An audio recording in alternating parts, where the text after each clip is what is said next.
Welcome back to another tutorial video.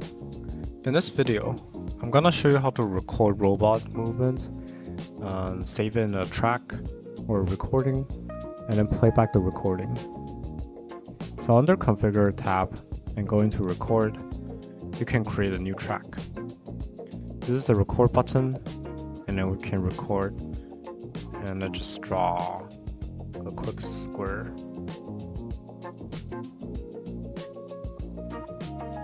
Something like this. We can name this as demonstration row 1, and then we'll save the recording. And then you can see we have generated this recording. We can select this or load this, we can delete this, or we can rename it. You can load it right now and then play it in this tab. It'll just show you that the square that we drew. And you can also stop the recording. And another way to play back this recording is by going to the robot program.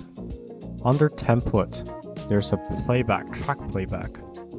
You can select the track that we just made, and when you run the robot program, it'll show you exactly what we have recorded.